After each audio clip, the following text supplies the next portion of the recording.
પહેલા તારા જે કંઈ અભિપ્રાય જે કંઈ આપવો કશી અભિપ્રાયમાં તો બધા મારા વડીલો જ છે અને બધાના આશીર્વાદથી આજે હું તો ઘણી આગળ છું.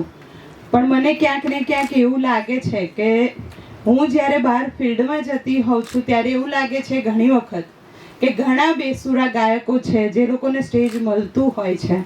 તો મારી એવી ઈચ્છા છે કે જે લોકોને આપણા ગ્રુપમાંથી સારું આવડે છે એની એક ટીમ બનાવવી જોઈએ અને પ્રોફેશનલી એ લોકોને લઈને આગળ જવું જોઈએ કે લગ્નના ગીતોનો પ્રોગ્રામ લેવાય, ભજન સંધ્યાનો પ્રોગ્રામ લેવાય કે એવા નાના મોટા ફંક્શનનો પ્રોગ્રામ કરાય તો આપણે આપણા ગ્રુપનું બેનર ત્યાં પણ ઉજાગર કરી શકીએ છીએ.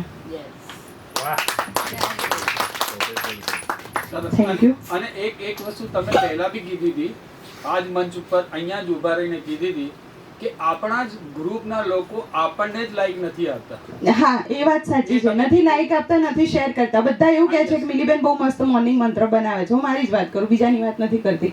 પણ એમાં ઘણા લોકોની કોમેન્ટ મને નથી ખબર, હું વ્યક્તિનું નામ નહીં લેવા માંડું, ઘણા લોકો વાંચે છે કે જેની અંદર ઘણા આઈ લવ યુ લખે છે. તમે મને દીકરી તરીકે જુઓ છો, પ્રેમ કરો છો, એ હું અને તમે જ સમજીએ છીએ. પણ દુનિયા એ નથી જાણતી, નથી સમજતી. કોમેન્ટ કરો તો એવી સારી કોમેન્ટ કરો કે કોઈને એમાંથી પ્રોત્સાહન મળે, કોમેન્ટ જોઈને એને આખો મંત્ર સાંભળવાની ઈચ્છા થાય. અને ક્યાંક કોઈક એક મંત્ર જો સારો લાગતો હોય, મારો નહીં કોઈ બીજાનો આપણા ગ્રુપમાંથી, તો એને આગળ વધારો, બધા એને શેર કરો. આજે બી બહુ મસ્ત એક સ્ટોરી મેં કરી છે, જો બધાને ગમે તો એને પણ શેર કરજો. અને ક્યાંક ને ક્યાંક આપણે બધા જો એક સાથે બધા એકબીજાનો જ હાથ પકડીને ચાલીશું ને તો ખૂબ આગળ નીકળીશું. પણ જો એકબીજાને ધક્કા મારવા જઈશું ને તો કોઈ આગળ નહીં જઈ શકે. હવે